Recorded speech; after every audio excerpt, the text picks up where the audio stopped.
Welcome to Wisco Dice. Hey, yo, folks, I'm your host, the Conzi with the Most, and I am joined by the one, the only, the Stark, the Raving, the Mad One himself. Hey, Brian, what is going on? Hey, got the old intro today going. Sauce? Yeah, I feel like I bring that right back out. It felt good. Been a long time since it's just been the two of us on the show. So, this is our Adepticon 2022 recap show. Today is April 7th, 2022, and this is episode 91.5, the point 5 cast.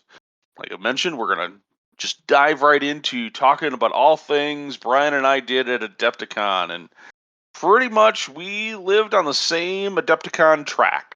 I will note that I was there Thursday, picked up my badge, and I was supposed to play in a Warhammer Fantasy Battles event, 8th edition, on that Thursday, but due to the move and just all the insanity of moving and trying to get settled into a new house, I was not in mental headspace, let alone being able to find my army or get an army list put together or anything for that event. So I dropped at the last minute for that one. So apologize. I wish I had some Warhammer Fantasy coverage, but maybe sometime soonish, Brian and I can actually play a game of that. Yeah, for sure. I'm sure that'll happen. With any luck, there'll be more 8s at Adepticon next year. Yeah, yeah. Or some kind of Hopefully, Warhammer, for that matter. yeah. Something with square bases, anyways. That would be cool. So, Brian, why don't you take us into Friday? What were we doing Friday? Yeah, Friday started off our actual gaming. I guess that was the first day I actually arrived there myself. Was on right away on Friday, and we picked up in the Bolt Action event. They had a doubles tournament on Friday that was run by the Chicago Dice crew. Kind of their usual events. This one didn't really have a theme this year, probably just to kind of get back into it after the Adepticon hiatus. It's kind of the usual single day, 3 round bolt action tournament. Of course, being doubles, there's 2 people per team. It was a little looser on like the army construction rules this year, a little bit. Um, there was 1,400 points total, but you didn't have to like split your lists exactly or anything like that. You could like, one person could have more points than the other. I think there still was a order dice cap. But yeah, there was nothing in the rules pack that prevented you from like one person having 100 points in a list and the other person bringing the rest of the 1,300 points. Yeah, that'd be pretty crazy because you still did have to have like your own order dice in the bag for each respective player. So that's a really cool ability you can do with bolt action that you're really kind of controlling your separate units, even though you're on the same team, which always works out pretty well when you have each player has their own dice. It's pretty good for a team game like that. Yeah, I guess it was 18 order dice max for all players. So at 1,400 points, I feel like you know, that's pretty reasonable amount. And then usually Chicago dice events, I feel like they're pretty open with their selectors and stuff like that. So pretty much any selector was available, and that kind of allows some crazy stuff. Like I don't think I saw anything too off the wall. Like although you can get some crazy selectors, like I feel like a lot of the players usually go more for theme than for craziness, but that's not always the case. And I think we generally saw some things that were maybe more competitive than how we built our list after playing all the other opponents and seeing the other armies on the table. So I guess we can get into our list of what we actually brought. Like, I don't think we had really a set way to approach it. We did play Americans. That was kind of a given, I guess. Like, we both have played Americans. It's one of my, it's my first army. The only other option I own is Germans, and Germans seem to have been a bit of a struggle, at least for me, since whatever second edition bolt action. And I think you kind Yeah. of agreed on that. So I don't think you even considered playing Germans at all, and I don't think you even own any Germans yourself anymore, right? Or well, you have some, but not like your built army you used to have. No, I sold off my painted Germans, and I think my other army option that I have that's painted and built is Soviets. my Soviets are all winter theme and wouldn't match up with, I think, thematically or visually with your Americans. So I think it was just natural again because this is our second team tournament, to just dive in, go all US, and see what we could do. I think we had talked about it in the main show. We've caught one of those recently. We ended up using all of my models since yours were packed up, and then using all of mine, we kind of kept everything a cohesive paint scheme and look to it, which is pretty good. I had a bit of work to finish before the tournament because we had a lot of infantry in our list. So we ended up splitting it like 50-50. We each had 700 points. Like, it seemed to work out pretty easy. At least I felt it worked out pretty easy for us to each build to that when we were discussing what to do. We did end up slapping on, I think it was Operation Cobra selectors. Like, it didn't really change what we took at all, I don't think.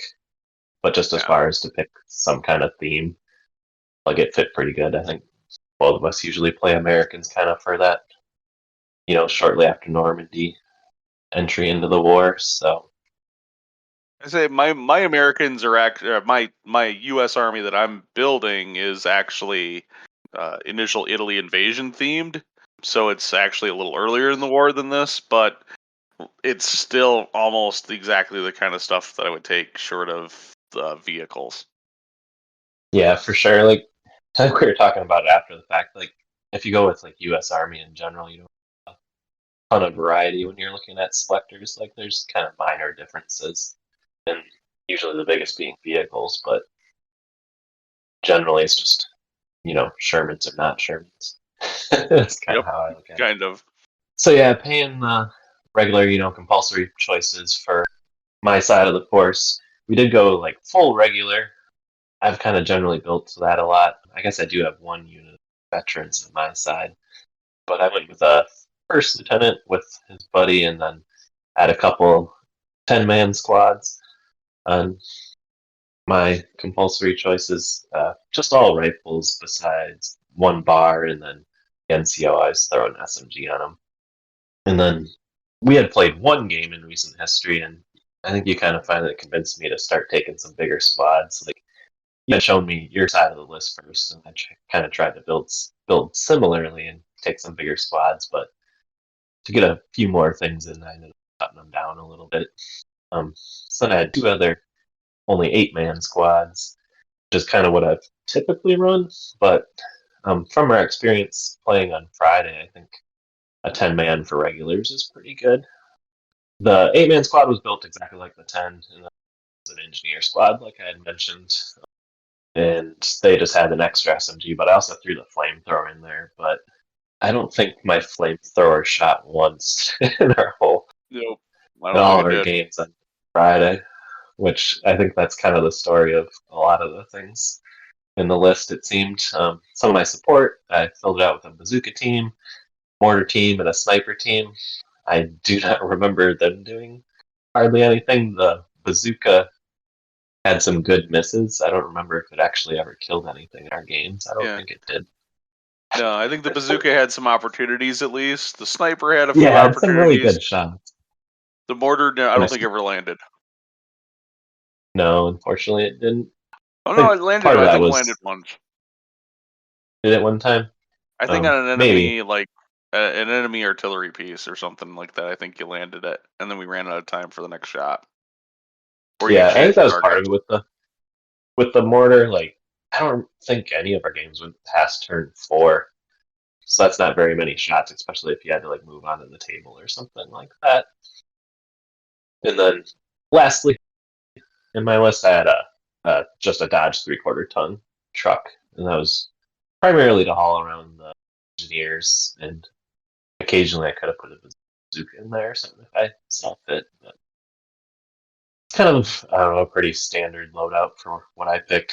I guess a few things in hindsight might not have been necessary, but it was kind of trying to be well-rounded, not min-maxed, and it's definitely not very gamey. That's where my half ended up. What about yours? My bolt action philosophy has, particularly for second edition, has orientated around playing to a draw and leveraging the rules like down and rally to keep my squads in the game. And so I try to build my portion of the list around, hey, I'm not going to make a mistake or let some small squads lose us the game because we gave up more order dice because it was easy to pick off those little things. Everything's regular in my list. I started with a second lieutenant with an additional infantry guy to keep it small team. I think they had rifles. I don't know. It didn't really matter. And then 12 infantry squads, NCO with an SMG and a bar, pretty standard stuff. But the fact that they were full loadout 12-man squads, I'm going to say I never lost an infantry squad. I don't think either of us lost a full infantry squad the entire event, all 3 rounds. These squads were so large, and I think they caught our opponents off guard too. They're like, what are we going to do with all those against all those infantry? And sure, we might have struggled in some points, but those huge infantry squads were money. I thought they were pretty awesome. My other infantry squad that I definitely heard some comments from our opponents about that, and it was kind of the same thing that got me when I played you in our single game the last time. Was it's just really hard to remove the squads. Like, you put a lot of fire into them, and they're still there. So it seemed like that was our opponents' reactions for the most part. Yeah. I mean, we fought some kind of silly enemy firepower things, and it was just like, yeah, okay, squad's still there. Another 10-man infantry squad with an SMG and a bar. That's the end of my infantry squads, just the 3 big squads. I did not have very many order dice. I had something like 6 order dice in this list. So not very many order dice. Part of the problem with big squads is low activations. I also took an MA Greyhound. I was planning on originally using my model, but then we ended up using Brian's model for that. So that was going to be my one contribution was an MA Greyhound. Didn't add any extra stuff to it, so no upgrades, just boring Greyhound. And then we were playing around with the points, trying to see what we could sneak in there for a tank, and ended up putting a M18 Hellcat in there. If there was any one thing between our 2 lists for the day that I felt like was the MVP of consistency, besides the fact that those infantry squads, it just wouldn't, they could take everything and just stay on the board, was that Hellcat. Yeah, it was definitely the most exciting piece in all of our games. You got 2 vehicles. It was the one piece, I think, in both lists that would make our opponents have to kind of control the game a little bit, make them have to second guess where they were moving some things or putting vehicles or whatever, because of the threat of that Hellcat. And even then, we would catch them off guard with it. We did upgrade our Hellcat with to Recce, so that it had that on it, just to give it a little bit of a reaction to enemy fire if it came under fire. But I'm not sure. I don't think we used. I guess in hindsight, I don't think we wrecked on either of the vehicles, the Greyhound nor the Hellcat. I don't think that ever came up in all of our games. Nope. You were pretty bold in some of our games. It was. I think the Recce came into play on the Hellcat, not to be actually used, but to be a consideration for our opponents as we were playing against it. But yeah, otherwise, true. Yeah, wasn't really a factor on those vehicles.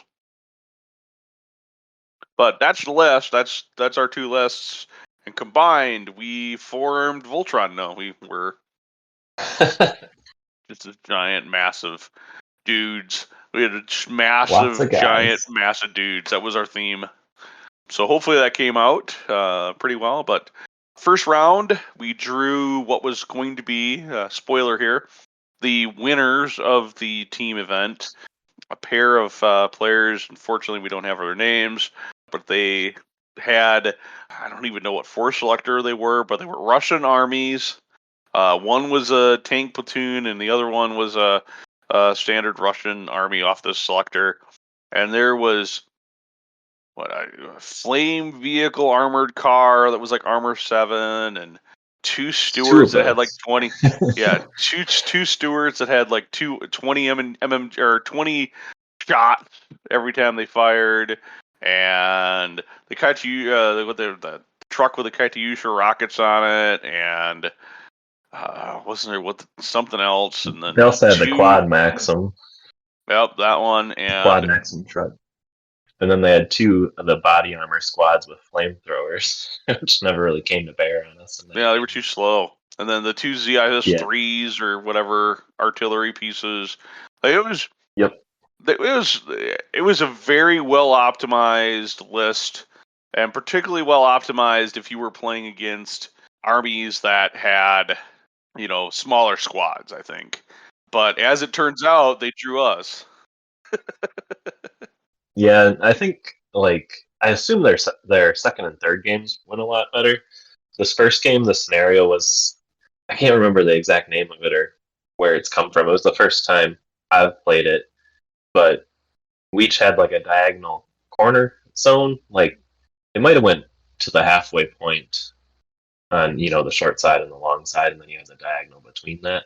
And the objective was to get your units into your opponent's zone, and you would score a point. So I have a feeling like in the other later games that for all single objective based kind of thing, like their list probably would have been even stronger than one where we were moving around, and we generally tried to kind of circumvent their forces and moving where we could. So I think in Yeah, close quarters where you have to get right on the objectives, they probably would have been pretty hard to beat. And you also couldn't have sat back very easy with all their artillery as well. yeah. We ended up losing this game. Obviously, they Just went on to win the event barely, but in the barely was the fact that the way the table was set up, which all the tables were super heavy on terrain and whatnot, and this table was really hard to move on. But there was this giant chapel or church that was on our far left, and there was just enough space on the other side of that church and the board edge to kind of scoot units, and just on the other side of that church it was our deployment zone, so you could put like a model or two into our deployment zone on the other side of it where we basically couldn't shoot at them or anything. And that's effectively what they did. They walked up squads up that side of the board and were on the last turn within regulation time able to move some units in. Note we didn't finish the game, and if we would have went one more round, it would have been they had basically moved about everything that they could into our zones. Maybe they in could have that got tiny little area another they unit. had, yeah. Yep, maybe they could have got another unit in. We had an opportunity to get a couple of our units into their zone. Should we have been able to play another round, it would have been really interesting to see how that would have played out. Yeah, that scenario was pretty hard with the time limit and everything. And then this one, I think we made 4 actual game turns, but then the deployment and this too was the dice bag deployment too. So I feel like that more or less adds a whole extra turn to the game.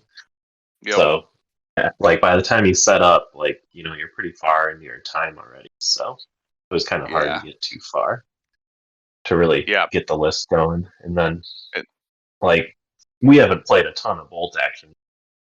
I feel like we only played one game in the past year at least or so before this. 2 years probably. I think we were definitely getting our bearings in this first game. In hindsight, I feel like we could have played a lot better. I even put the tape measure down on the table later, just thinking about how those deployment zones were. When I played the game, I kind of had the intention of running some of my units from one zone to the other, and then just measuring it. If you went in a straight line, you had to straight up run 12 inches, for 4 turns, just even touch the zone. So that was horrible idea for the scenario on my part. I think your only hope to get into the zone is to use your reserve forces, and then whatever you deployed initially should have just been defending, your zone to keep your opponent from scoring. And in hindsight, I think we could have done it a bit better, maybe more turns, something else would have happened. But it's what it was, and it was a pretty hard list in the tournament winner we faced. So yeah, I chalked that one up to game rust. Yeah, and I don't know, as far as a tournament scenario, or at least of the ones we played, I think this was definitely my least favorite of the day.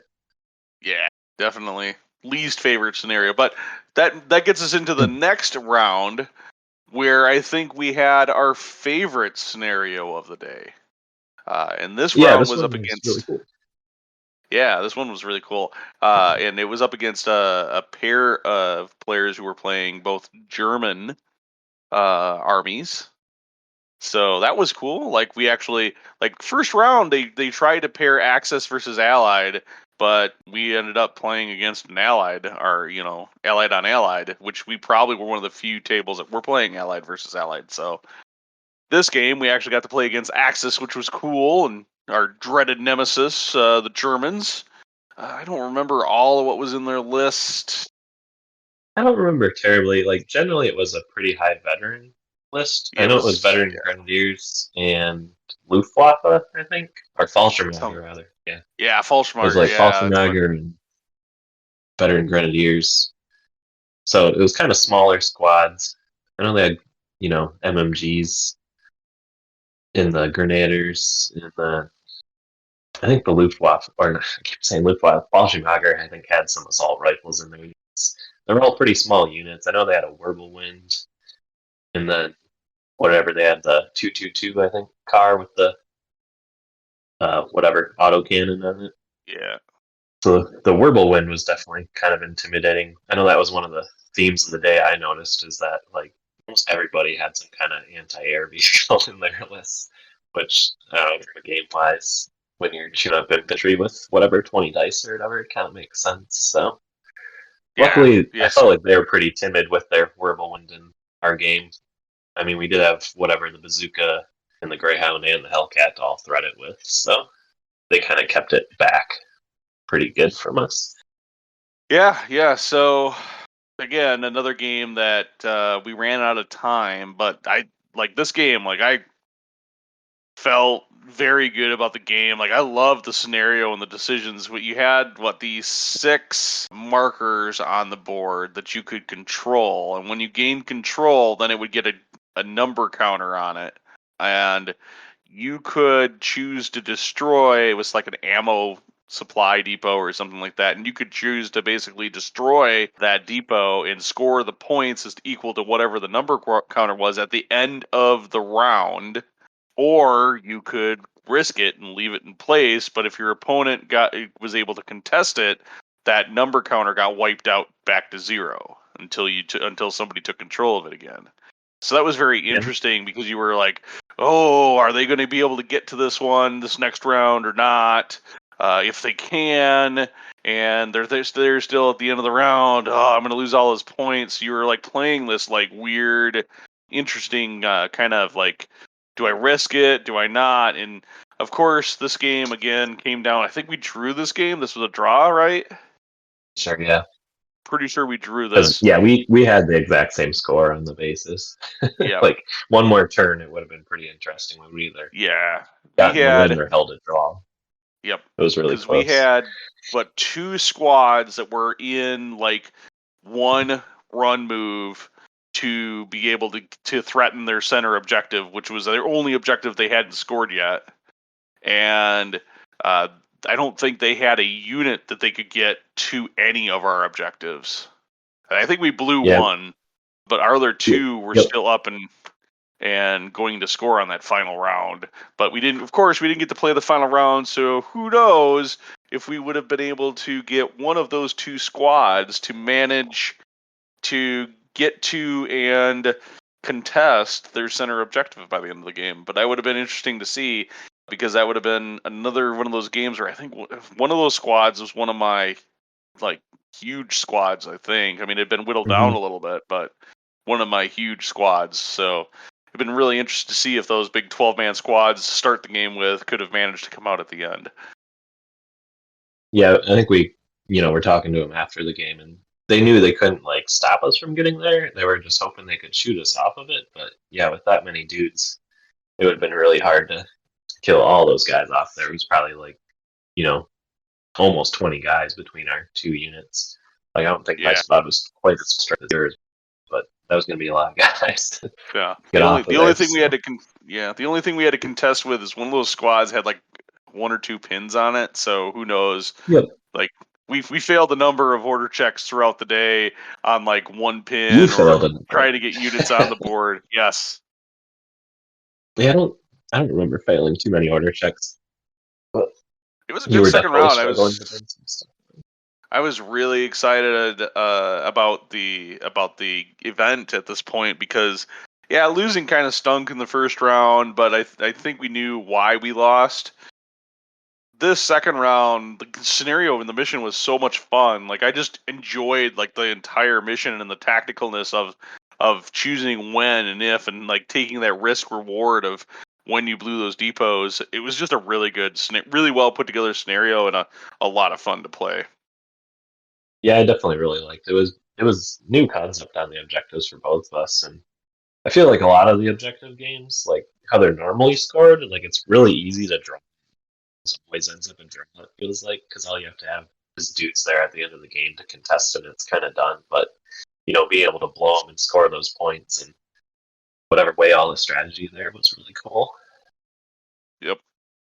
Yeah, no, it was very cool. So moving into our third round, this is again another objective match. Now, this I think there were 5 objectives or something like that, or I can't remember. Maybe there was 6 objectives, but you put the objective markers on the board before, and there were some rules for placement and whatnot, but you put them on the before players determine table edge or anything like that. So like how cagey do I want to be with these objectives? If I put these objectives someplace where I could really defend it well, that might end up I might be dealing with having to try to take that objective from my opponents. So, and we played against a full American force. Both players were playing Americans on the other side for this final round. So we knew there wasn't much I think in it for us to try to rectify our situation in the event. I think we're probably not playing for the worst of the event at least, but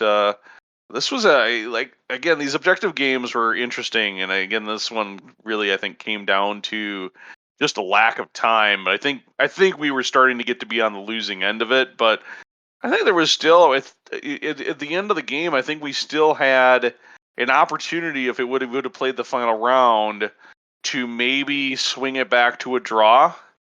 I don't think we could have won it, but I think we could have swung it back to a draw in the final round. Yeah, I think our final turn, some bad rolling had kind of hosed us. Like one of your big squads, I think, Failed to couldn't activate. get where it was going, and then my bazooka continued to whiff like a point blank shot on the whatever the quad machine gun half track that they had on their side. And yeah, just the result of that turn, like we were still, playing pretty competitively, and it was an interesting game up until that last turn where it kind of seemed like it was getting away from us. So. What did they have on the list? They had a Hellcat, a couple of Jeeps, Yeah, it was like a some double infantry. airborne list. They definitely went kind of ham on the whatever the transports with machine gun kind of thing, and like there were two like regular platoons, but they kind of mirrored each other a little bit. So yeah, they each had like a Jeep with the medium machine gun on it, running around, and then they both had a Dodge 3/4 ton with a machine gun on it, running around, and then, yeah, there was the anti-air half track, then the Hellcat, like you said, and otherwise the rest of it was just kind of medium-sized airborne veterans and they all had tough fighters too, so that was kind of intimidating for this objective based scenario. It never came down to that in our game where we were fighting close quarters or anything. Maybe one more turn we might have saw some of that action. It was definitely an interesting game. Like the table was kind of interesting for it. It was like a winter forest kind of thing. There was just lots of kind of more like scattered terrain all over, like trees and stuff. And like sight lines in all of our games were pretty small. But how we ruled it, there was like a few areas of like kind of hard cover or whatever, which the objectives were kind of high and stuff. So I don't know, it worked out pretty good. Like our objective placement was pretty mirrored. Like we were saying that last turn, some things kind of failed for us and maybe started slipping away from us. Yeah, I will say the number of morale checks I failed throughout the day, either to bring units onto the table or to get units to activate that were on the table. Just it was like, it's just checks where it was, oh hey, if I would have been failed by one, or hey, I need a 9 or I need an 8 and roll a 10 or a 12. Like it is what it is. Like it's a game of dice and you roll dice and sometimes things go wrong. Again, I feel like even in this game, like to me, I was feeling like by the end of the event that I brought a knife to a gunfight from a list perspective, but that knife sure did hold up pretty darn well, considering. And I thought it was competitive in every single game. We were competitive to get to at least the draw. I won nationals that first time. There weren't really, maybe one list I played that entire day that I felt like had anything that I would have thought would have been like trying to push the cusp of what was kind of normal. And I think the bolt action, because we have been a little bit out of it in second edition, has evolved. And I think what we saw all day long were kind of what the new norm in lists are. While in, I think, my mind in particular, I was trying to counter and build the list that's designed to play against lists that are probably 3 or 4 years old now, that were more closer to what you probably would have seen in a first edition list, like when first nationals. That's true. Like that happened. I've definitely played a little more recently than you have.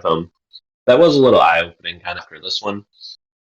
Like I played bolt action at Adepticon quite a bit, and I know the last Adepticon I played in, I know the nationals event was like really hard for that, where like all the lists were kind of built to maximize to win kind of thing. But in previous years, I felt like the Chicago Dice events were a little more fun and a little more themey, and I felt like I didn't really see that this year. So I was wondering if it was because they took out like the kind of theme reinforcement this time around, or it was the group of players had changed, or maybe just what people had been playing had changed, or what. But it was definitely interesting to see that kind of shift, because I know I was kind of turned off from the national event last time I played in it. It was just kind of a little gamey for me, but maybe that's just because like I haven't been playing enough to kind of be competitive with that. So Yeah, I don't know.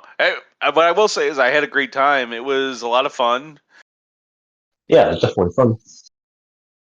Congrats to all the winners. There were some great looking armies, and we'll put some pictures up on the blog at whiskodice.com to showcase not only the pictures of all 3 battles that we played in, but also some of the pictures of all of the armies that were just at showcase. There were some just really cool display boards and armies and great team efforts for all of the stuff that was at the event. So it was great to see an event with that many bolt action players at it. So that was awesome.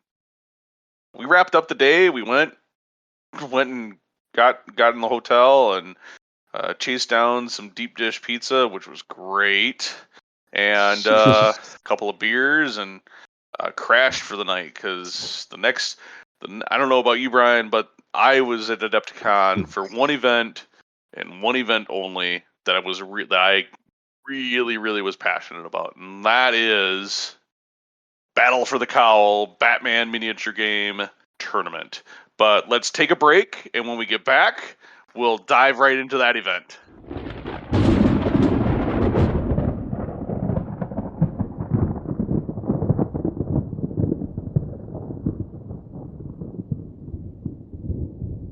Hey folks, this is the Cones You the Most. I just wanted to take a moment to tell you about Misty Mountain Games here in Madison, Wisconsin, where you can find CCGs, RPGs, board games, minis, paint and hobby supplies for all of your tabletop gaming experience and needs. If you can't find it online, give them a phone call or swing on by their brick and mortar store here on the east side of Madison. Don't worry, that is MistyMountainGames.com. Check them out today.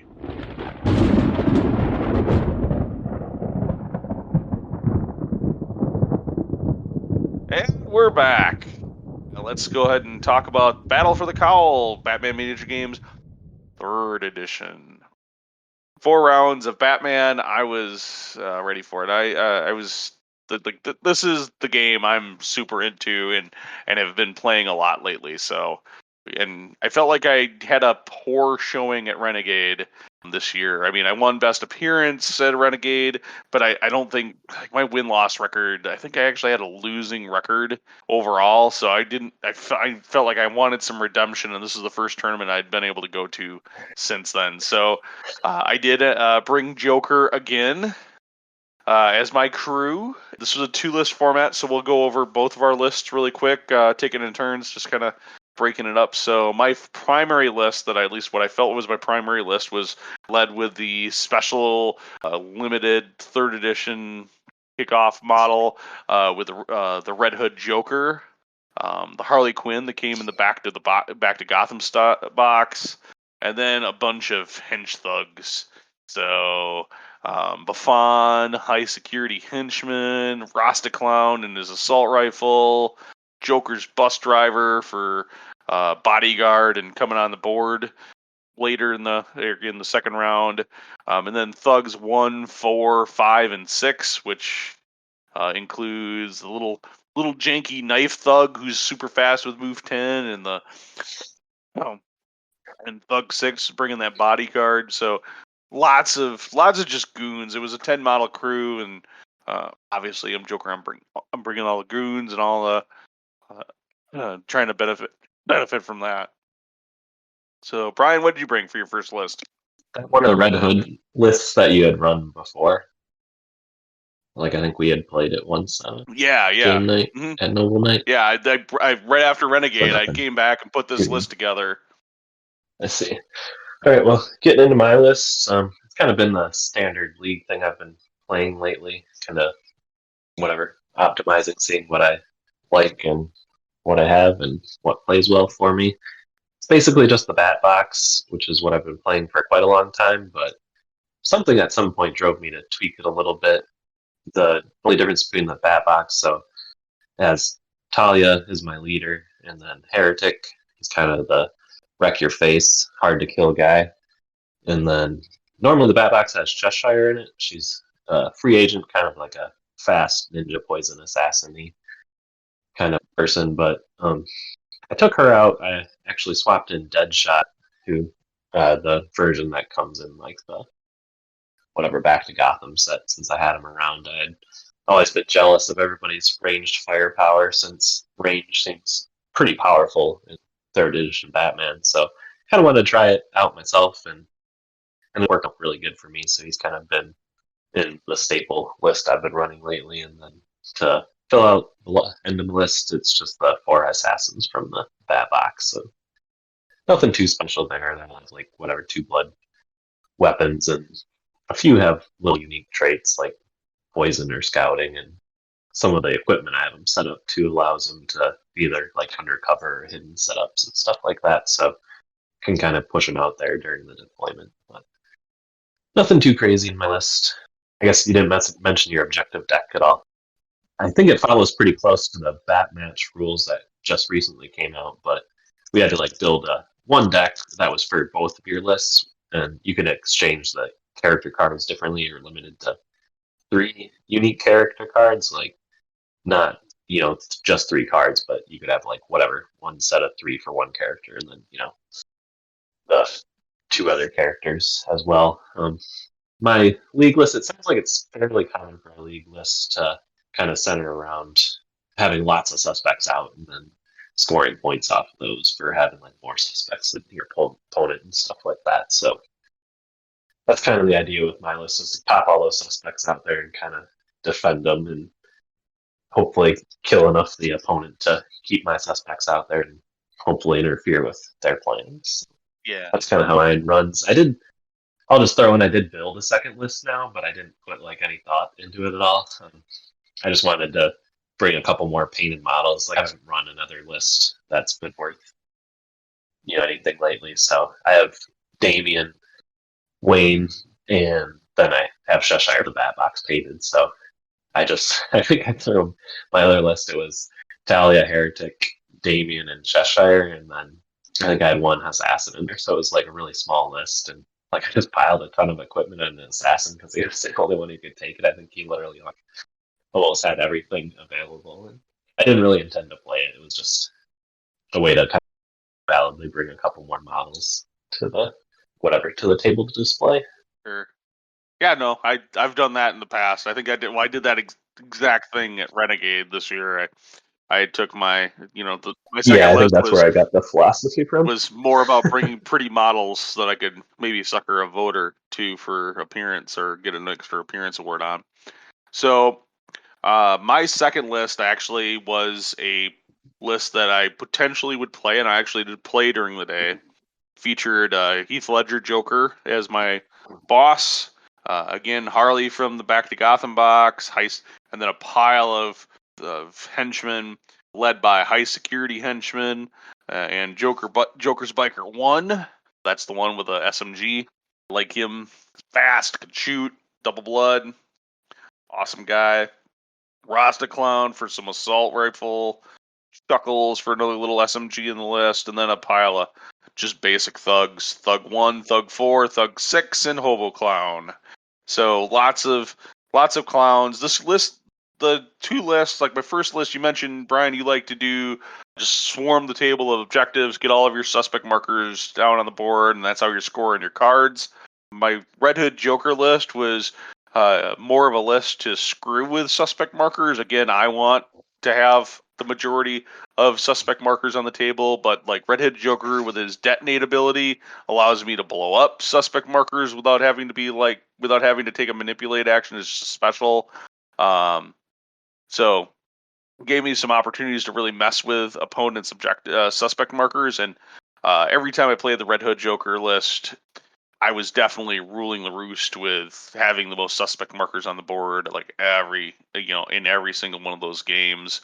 The Joker list was my more shooty list.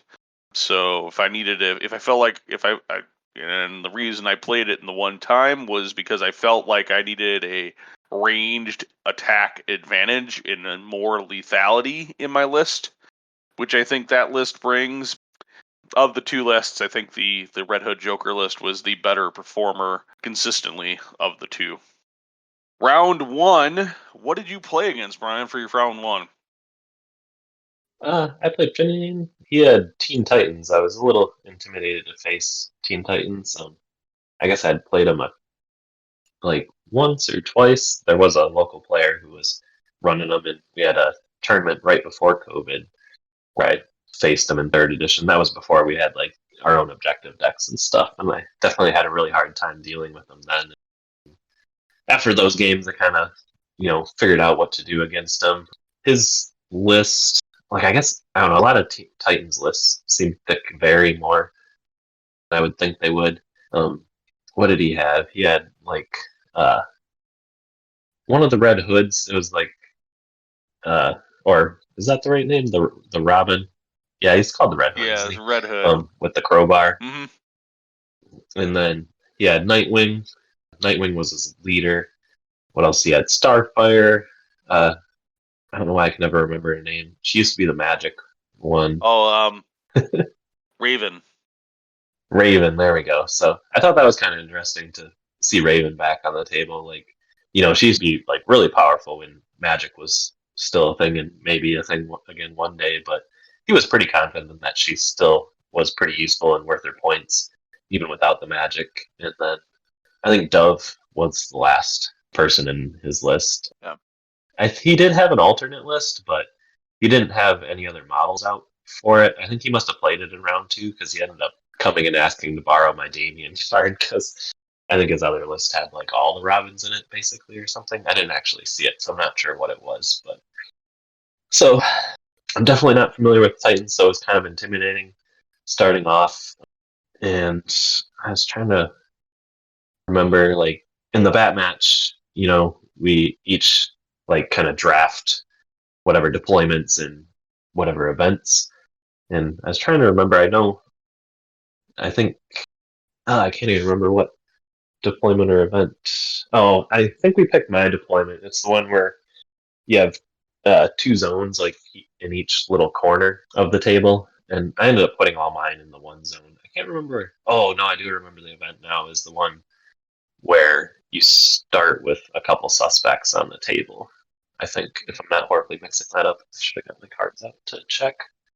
But we definitely had the two suspects on the table, and maybe I'm wrong on the zones. I don't remember how those compared, but this game kind of went my way a little bit early. Like, I guess it was kind of a mix up on the rules on his part, and then it got straightened out, so it kind of messed up his plan. He ended up sewering with Nightwing and got him like really close to me, and I don't remember if that was just to put like a suspect close to me or something, but I think he was planning to go back through the sewer, but you can only use the sewer once, even though you could have multiple manipulates. Mm-hmm. So unfortunately, he didn't realize that till after he did it. So then Nightwing was kind of stretched way out in front all by himself, and then the fouling, like that was towards the end of the round, so I couldn't really do anything against him then. But then the following round, I think it was a combination of Heretic and Deadshot that took out Nightwing. Like he survived against the Heretic's attack, and then on his activation, he kind of tried to run back towards the rest of his group, towards his zone. But Deadshot was able to maneuver, and within 8 inches, he avoids cover too. So he was able to finish him off, and that kind of seemed to seal the deal on uh, like the fate of his game, like losing his leader in Nightwing. Like he lost a lot of firepower there, so it was kind of downhill from there. The Red Hood had jumped up through the sewer to try and help defend Nightwing, but I kind of focused on taking out Nightwing and then just kind of scattered away from Red Hood. So for the next turn or two, he didn't have much impact, and then whatever his three other guys were mostly up on top of a building, like I think it was the third turn, like Raven had come in to try and help out Red Hood to kind of catch some of my guys, but by that point, like I had enough suspects out, and it seemed like most of his goal was to kind of try and kill me. But then his like action efficiency once he lost Nightwing just kind of went down, and he ended up not being able to score too much. I don't remember my score from most of my games, but it ended up a pretty good win for me. I think I had like 20 something points. I think all my games. I don't remember if we only played 3 turns. I think most of my games. Win time was called, but I think it was like 20 to like 15. Well, 20 something to like 15 or so. So it was a pretty handy victory. It was kind of good to come out of the gate like that. I guess we didn't talk in the beginning about my feelings for the tournament. I kind of had a hard time convincing myself that it was going to go well in a tournament for me. Like I'd only played in like one kind of out of town tournament in second edition, and it didn't go very well for me against a lot of the really experienced Minnesota crews. So I was kind of worried about running into that again, but really felt like I held my all there. Like all my opponents were really nice, and helped me kind of know the rules since we don't have a wide range of crew that we've played locally. So pretty much everything I played against was new to me, or only vaguely familiar. So that was really cool to come out of the gate with a pretty good game in my favor. How about you? What did you run into? So I played against Willie in his organized crime, led by Black Mask, and this is a newer release that I certainly have not. I don't think I've played against organized crime at all ever, and certainly not against Black Mask on the table. So I was very interested to see how this is going to work, because it's basically two horde crews going up against each other.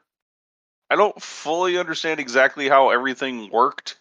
What I did get out of the game was that it was very hard to kill a couple of his models. Black Mask didn't want anything to do with anything being near the fight, so I'm going to guess he was fragile as heck, because he held him back way away from all the rest of the death and dying that was happening. But ultimately, it was kind of like this. It was like this street between these buildings, and pretty much the entire fight was basically like he kind of got the speed advantage and was able to get to the center of the board faster. So I was kind of just fighting my way through waves of his crew until I could get to the back end of the board. And I did get to the back end of the board with like Joker's bus driver and I think one other model, which kind of took care of like you get a sniper model in the back that had like it wasn't an assault rifle, but it was similar like double blood stun 2-shot or rate of fire 2 or rate of fire 1 rifle thing that like the bus driver was able to knock out with his shotgun. Ultimately, we both scored a lot of points. I think we got through, I'd like to say we got through 4 rounds, but I can't remember for sure. We might have only gotten through 3, but at the end, I managed to eke out the victory. Something like 33-29 is what I think I have written down here. So great game. Willie's a great opponent. That was a really close game. Yeah, relatively close game. Lots of scoring on both sides, and I think I probably had a bit of scoring I could get to yet in my deck. So if we had not made if it hadn't been only 3 rounds, probably would have picked up another 6 to 10 or 6 to 10, somewhere between 6 to 10 points. I think for the I can't quite remember if we played 3 or if we managed to get to 4. There was certainly enough dying early in the game that I think our 2 horde crews just ran out of models for activations. So we probably did actually get through 4. So that was round 1. It was a lot of fun, and nothing to complain about there. Great to play against a new crew. Going into round 2, what did you face off against? Yeah, so I ended up, like, I guess I don't know how the matches worked out. I think I ended up being on like the bottom of the round 1 winners, so I ended up facing Willie in round 2. So it sounds like I assume I probably played against the same list he played against you. And I know we had Gotham and Flames in this one, and then I think we had like the corner deployments that were slightly larger. So we were pretty far across the table. Like I know he had that kind of long range sniperish guys, and that dude also was equipped with like night vision somehow. So I think I was, really particular about watching the sight lines on that, and I was trying to figure out how to get a shot with Deadshot to take that guy out. I kind of thought the trick thing, like as you said, like I faced organized crime when Willie was here for the one tournament we had locally right before COVID happened, but that was ages ago, and that wasn't with the crew decks and stuff like that. So, let alone like Black Mask and a lot of the newer models that have come out for them since. But he had worked out like Black Mask and one of the other characters had Inspire, so there was like 2 Inspires in the list.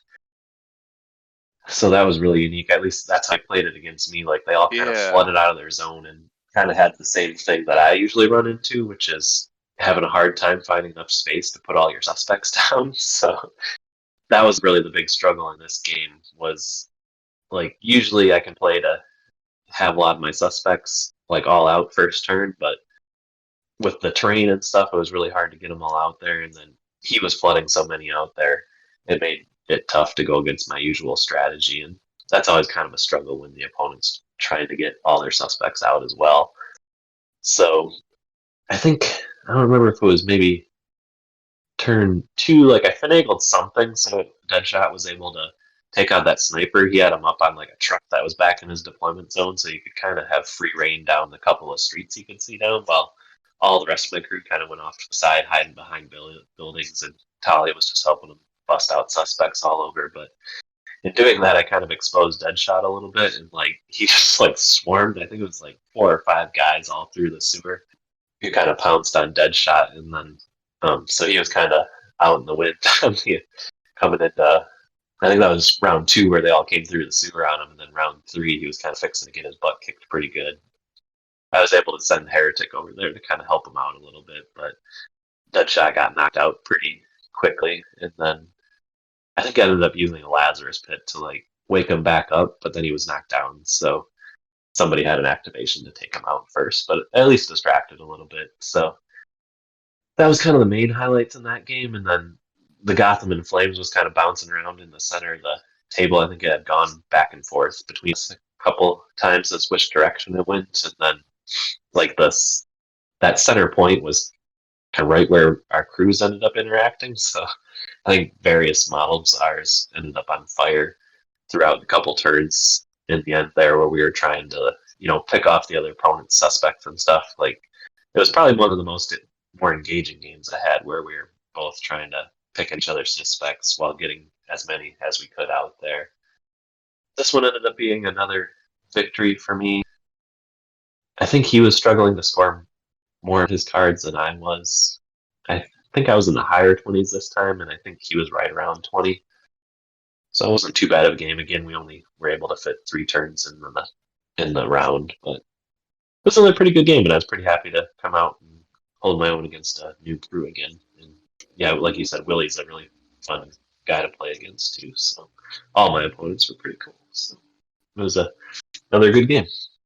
Nice. So I played against Jason round 2 in his Birds of Prey, which I'm familiar. I'm at least loosely familiar with birds because my wife plays them. But what I've seen, at least people take, is something very similar. They're poison ivy with a bunch of mind control in their Birds of Prey, which I think was his second list, or something probably close to the Bat Box with some variants. And so what he put on the table was really interesting, I thought. He had and I'm not breaking down everybody's list, but I thought this was a really cool list. So he had Oracle as his leader, and then the new Black Canary, like I think it's the more comic booky version and not the movie version. Dove and Hawk, Strix, and Cassandra Kane. And Cassandra Kane's there for dropping suspects and manipulates, and Oracle's there to move around, manipulates, and be basically kind of an unkillable model. Like you can do damage to her, but the only way you do damage to her is like removing the enemy's suspects off the board, which means you're burning your manipulates doing that instead of doing good things like putting your suspects on the board. But he put Black Canary right up in my face. She's got like whatever hidden deployment or whatever on her undercover or whatever that is that you get to deploy her wherever on the board. So we put her up pretty much right up in my grill. Moved and did a Canary Cry onto, and then had a way to do a trigger and be able to allow her to do, or he had a resource card that allowed her to do the Canary Cry a second time. My center, and this is the only game I played with my Ledger Joker crew, because I did feel like I needed some extra healy power in this game and some extra range power, because the one thing I know about birds is they're fast. It's a Birds of Prey are an incredibly fast crew, and they will be all over the board, and my slow Joker crew will never catch them. But because Black Canary was so far advanced, and he gambled on this double Canary Cry to basically, I think it's stun. It puts stun on every model that if they fail their morale checks. And I like when you're stunned, it's pretty horrible. Like the only thing you can do is move, and that's it. Can't attack. Doesn't matter if you had free manipulates. Can't attack. No tacticals. No special actions. Don't matter if you have audacity. Well, fortunately, I'm a Joker crew, so I can get around the audacity part. And Joker did not fail a morale check here. Woohoo!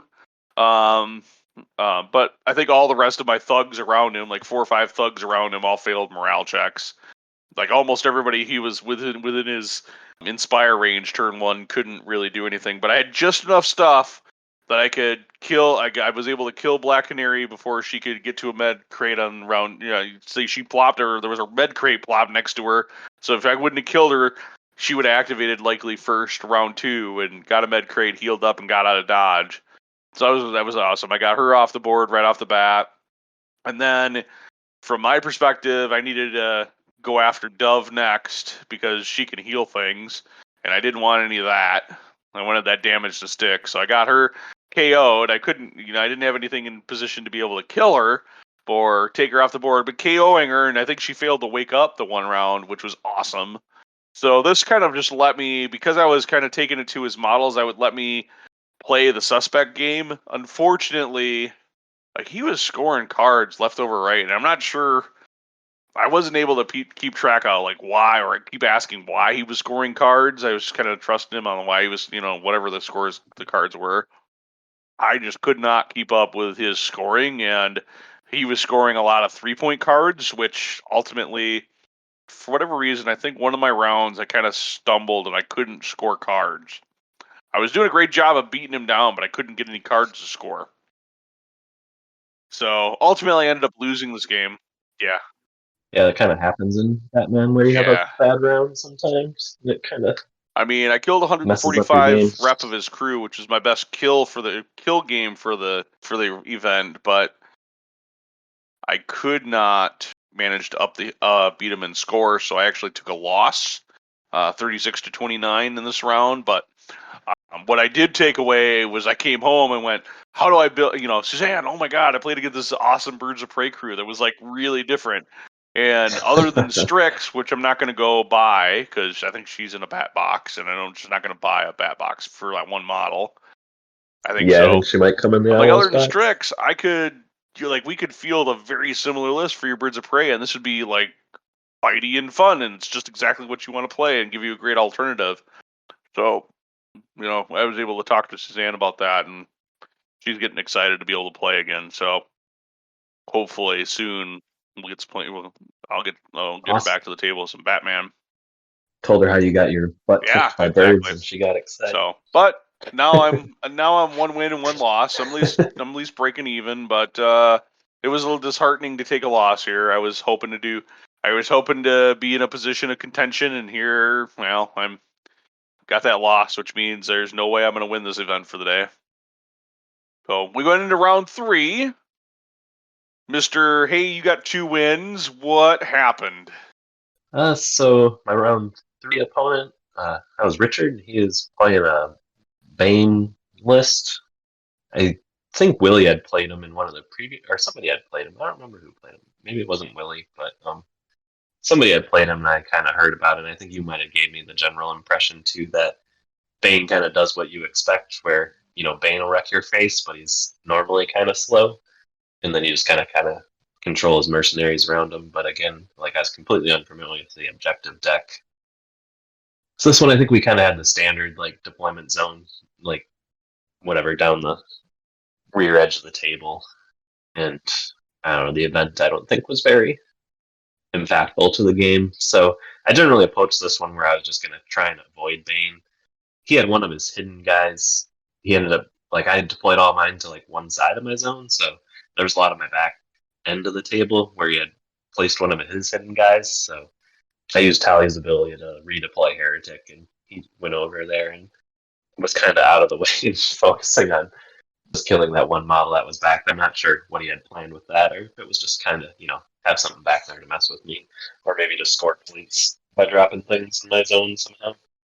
So that kind of distracted Heretic from the rest of my list. And again, like, in trying to stay away, the center of the table was pretty wide open, but that's where like Bane was coming right at me. So I tried to kind of go off to the side around kind of behind some alleys with the rest of my crew and get some suspects out and stuff. But it was like such a tight area. My first round, I didn't get as all the suspects out like I normally would. And then I don't remember what I was doing with Deadshot this game. Oh, I think we did like the delayed event or whatever. So I think Deadshot was the one I kept off the table round 1, and so he didn't show up till later. I guess my strategy kind of worked where I went off to the one side, and I thought Bane would have like charged up farther one way or the other, but he only moved up a little bit and kind of stayed on the opposite side of the building between him and the rest of my crew. And I was kind of forced to come up the one side of the table. So some of the rest of his crew kind of moved in to kind of attack me. It seemed like Bane has a lot of cards that score when they're like close to you, or like kind of messing with your suspects when they're nearby and stuff like that, and like scoring off of certain scenery elements and stuff like that. So I kind of got cornered over there by like most of his crew, and I tried to kind of pull back when Bane was coming at me, but I couldn't move Talia quite enough, and Bane was able to get the jump on her. And I think it was the following turn 3. But luckily, bat whiffs can happen to Bane also. Like, I don't remember how many dice he rolled, like 8 or 9 dice or something like that. But I think he got like 2 hits out of all of them. It was just like a terrible roll. I think he has like handy or something like that too. So it was even a re-roll. But I got so lucky in not losing Talia there. She was kind of able to escape him the following turn and kind of keep my crew moving. I don't know if I was mostly distracted with Bane or what, but or just being as cornered as I wasn't able to get suspects out. So this was like the lowest scoring game I've had in a long time. I thought he was scoring quite a few cards, but maybe he was just moving them. Like he had a lot. He was able to play as resources repetitively, so maybe that distracted me. But our final score ended up a dead even draw. We had 15-15, so that was pretty interesting to come out that even.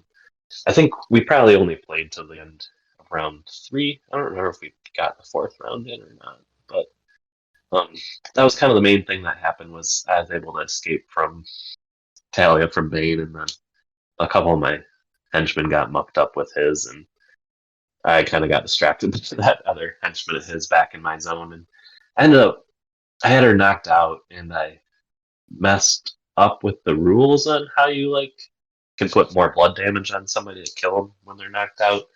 So like I think I had Heretic Puncher instead because I thought like any damage just changed the blood damage, but it just whatever adds 1 blood to whatever your normal damage is. So I should have used like the all blood, and I probably would have killed her. Like it was kind of inconsequential in the game. Like it didn't score either of us points by her living, but it definitely distracted me, and I didn't really get anything out of it. But, so that's kind of a tight game. It was interesting to see Bane on the table, and we must have countered each other pretty well because neither of us scored a whole lot. So, but it wasn't too bad. I was able to hold a draw against an Still unfamiliar undefeated crew. up to this So point. I wasn't too hurt about it. All right. Well, Yep. I played against Finian, who you played earlier, in his Teen Titans crew. He played the exact same crew against me that he played against you. And this was another game that early in the game, like rounds 1 and 2, I was like, "Oh my god, I'm gonna lose this game so hard." I could not. Like I was chucking cards for resources. I couldn't get stinky fish cards. I couldn't get the other cards in my deck that I could score. Like just cards for scoring were not coming up. But round 3 and particularly round 4, I scored a ridiculous amount of points. And that was just enough points for me to dig myself back out of the hole. I must have scored 20 points between rounds 3 and 4. And that was just enough points to eke me back into a draw. So I actually walked away against Finian with a draw for round 3. It was it was the only game where I failed to kill a single model. There was 0 casualty points. Big Oh, really? thing That's here is unusual. I played my Red Hood Joker list against him, and he had Red Hood, and apparently Red Hood has a scoring card for like taking his revenge on the Oh, Joker, yeah. basically is the theme of it. And he got to actually score that card against my Joker.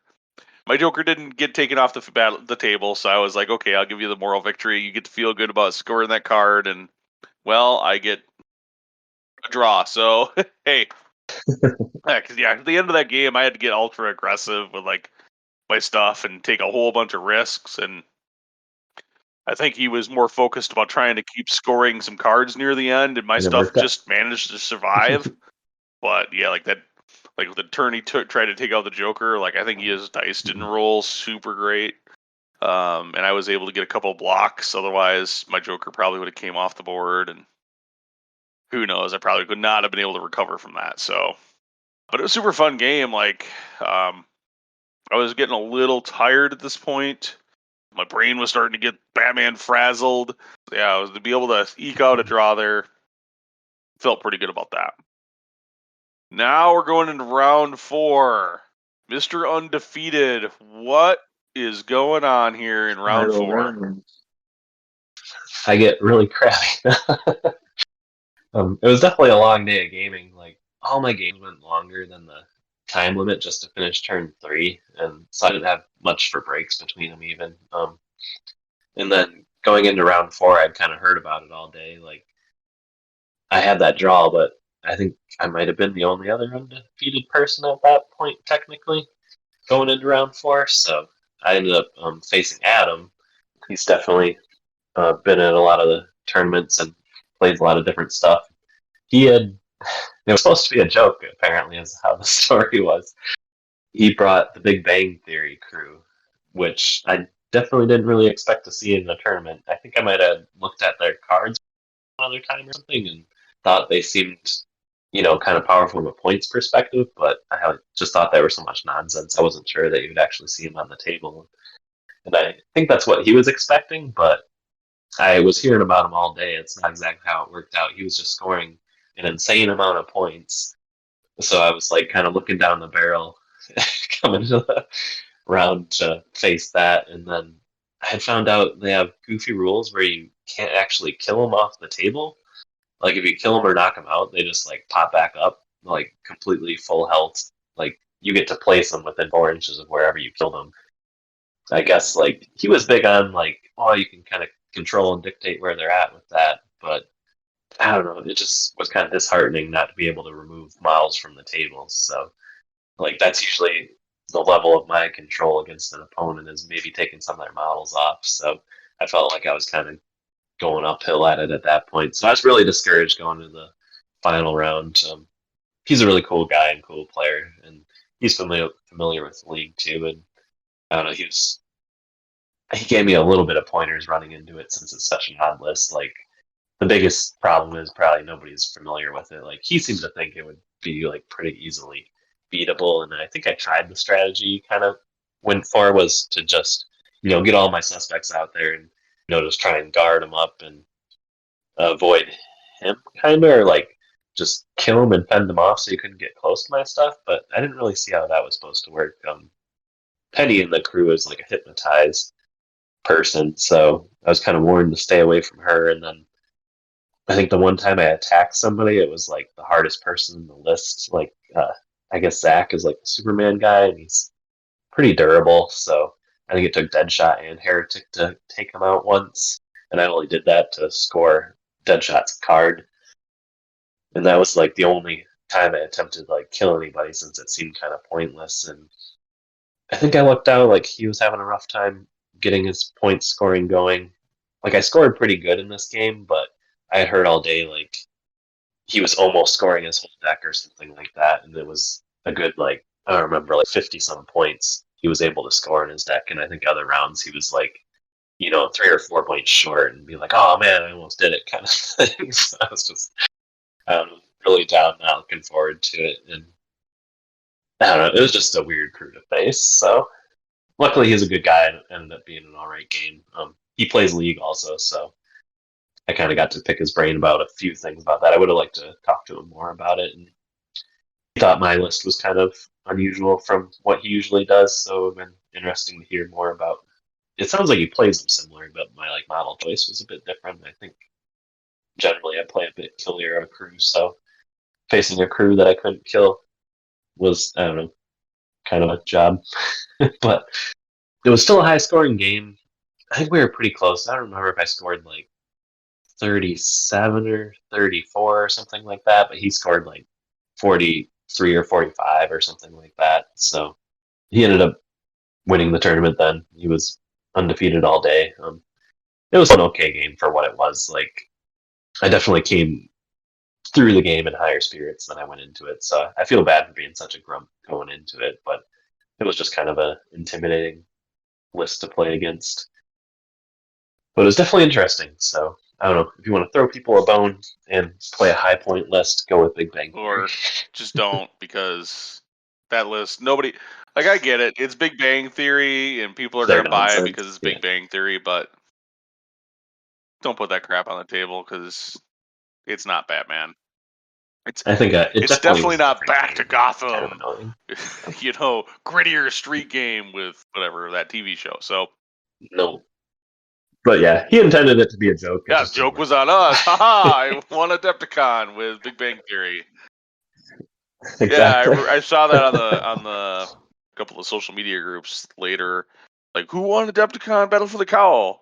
Adam did with Big Bang Theory. What? Really? How did you guys let that win? Yeah, well, Adam's good. I've played against him. I played against him playing League. Yeah, for sure. Yeah, it's just a tough matchup no matter what. So, I played against Chris for the final round against his Riddler crew, which was super cool to play against Riddler. This one of my favorite Bat villains. one of the crews that I do have here painted up somewhere in one of the crates of miniatures, anyways. And this had the new Riddler for the boss, who is effectively kind of like an unkillable boss, because again, you can only do damage to him when you remove his suspect markers or something like that. Is the only real way he actually takes damage. 'Cause the big giant Riddler sitting on the throne that's reminiscent of the Jim Carrey Riddler.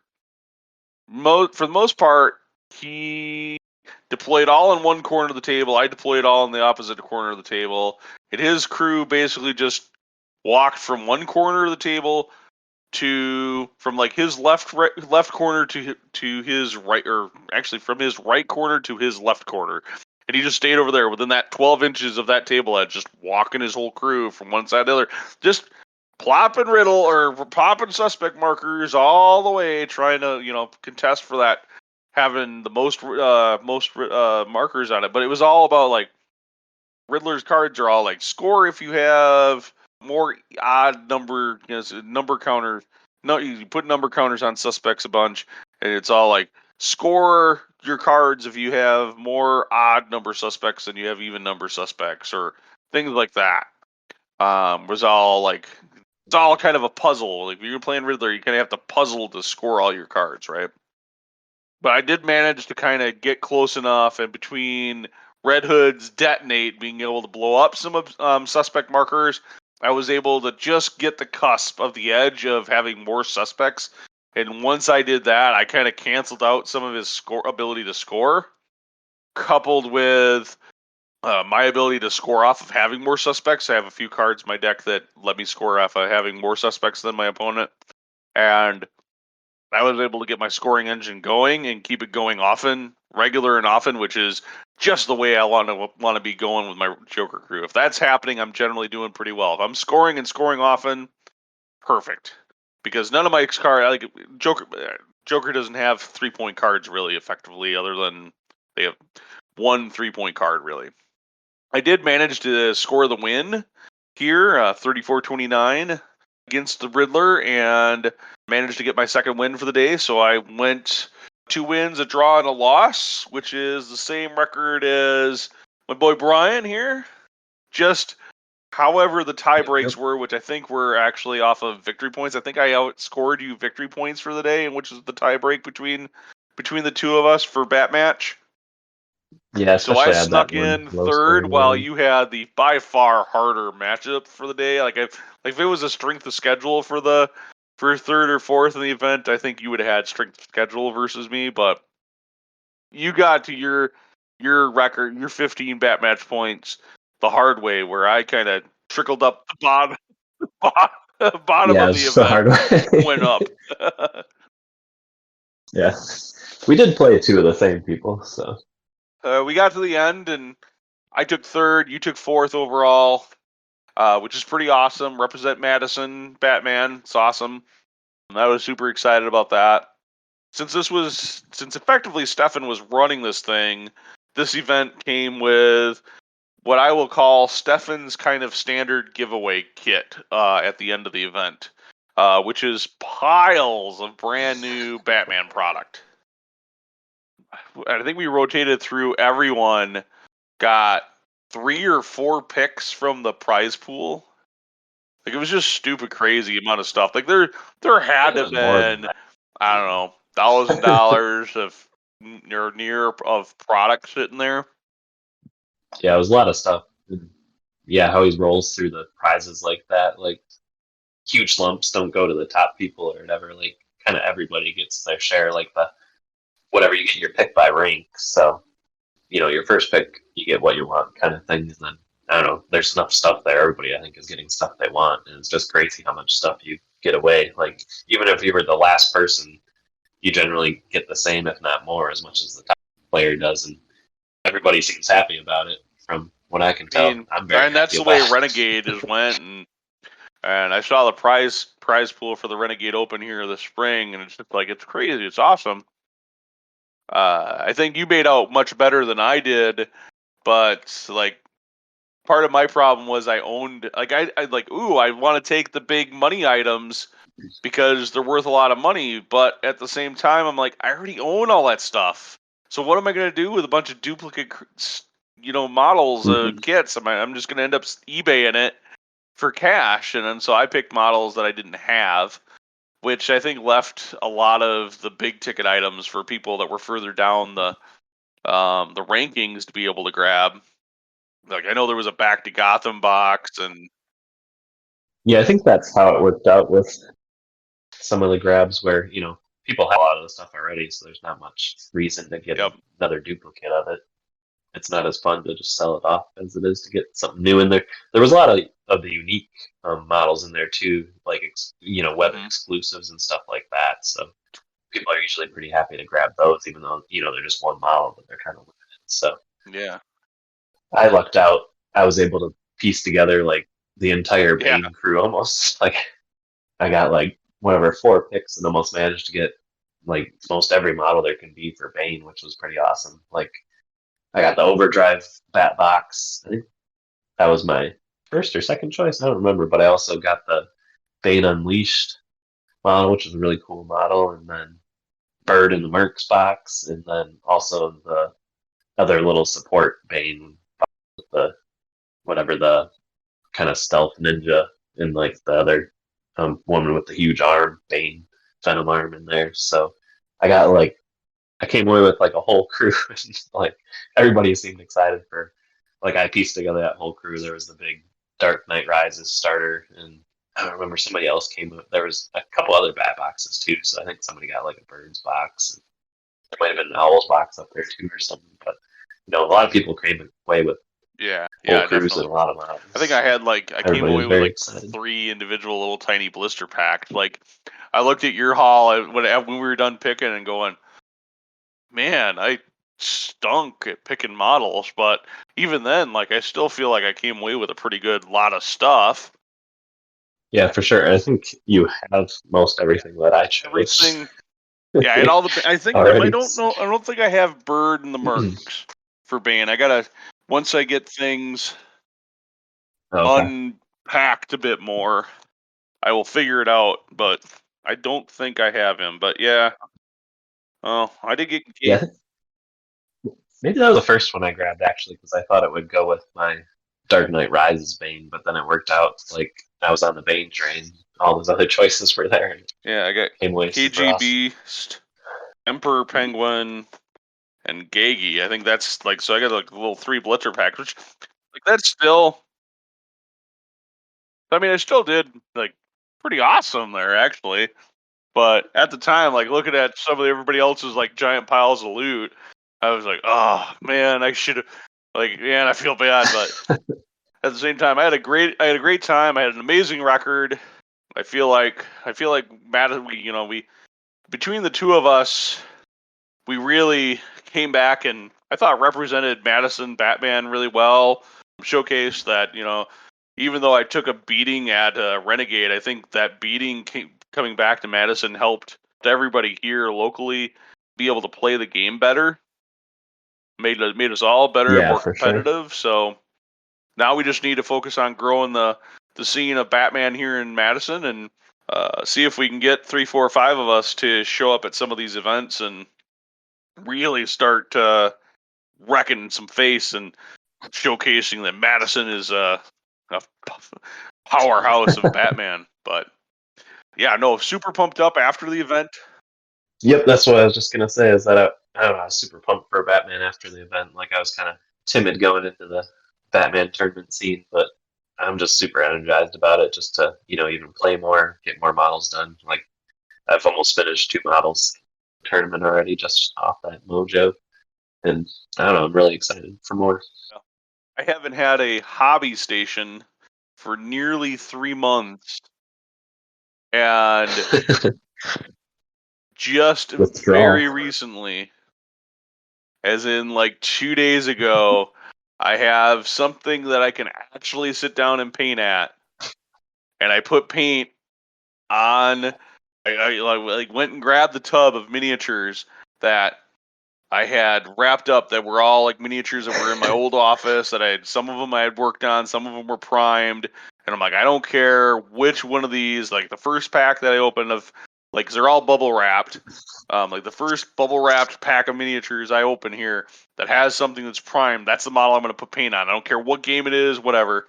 I just so happen to open the first pack is like, oh, hey, it's Penguin Lieutenant. It's like half started painted and was the last model I was working on before I tore down my desk to get my house ready to sell.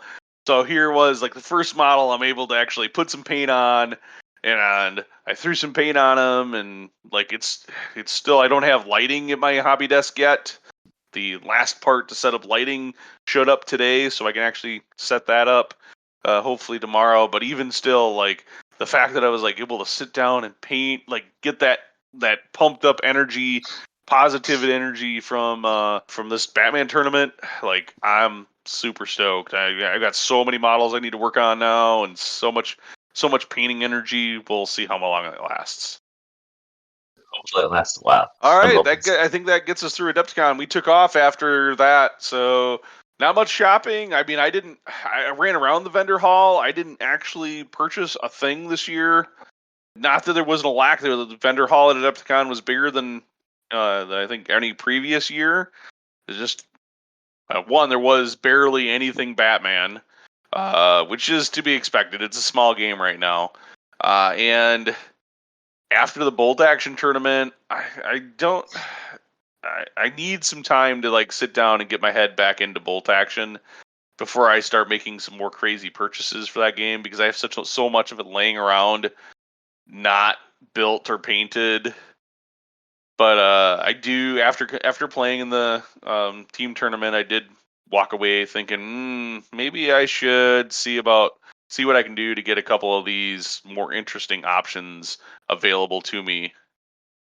Yeah, I think that's what I kind of came away with too a little bit, as far as like where the tournaments are at. Like I have quite a bit of, I guess my journeys aren't super filled out for bolt action play, since they started as more K47 focused, which I was disappointed that there wasn't Conflict 47 this year at Adepticon. That was like the one time a year I actually got to play some of it. But yeah, after walking away from the bolt action tournament, it's kind of, I have most all the regular stuff, so maybe it's some of that more unique, extreme kind of optimizing list kind of focus is what I might need to delve into for some of my bolt action stuff coming up. Super huge displays for armies in the Warhammer spaces, and lots of cool stuff to check out at Adepticon. I don't know about you, Brian, but I was super like tunnel focused on the events I was in, and didn't really pay attention to much of anything else that was going on at the con. But I had a great time this year. Yeah, unfortunately, that's how the time worked out for me. Like, I literally didn't plan any extra time other than the time my games were scheduled for. So I had like literally no chance to walk around or see much of Didn't really anything else, have a lot of unfortunately. time to talk to a lot of people that I knew. Even though it's been a couple of years since I've seen a lot of them. In fact, more often somebody would run. Yeah, that I'd be bummed me walking out. around and be like, "Oh, hey, Cozy!" I'm like, Hmm. "Oh crap, I'm getting ready. Like, I have to go play a game. Like, hey, it's great to see you, kind of thing." So Mm-hmm. yeah, not a lot of time to really sit down and see anybody or say hi or anything like that. But I had a great time at Adepticon. It was perfect for me this year.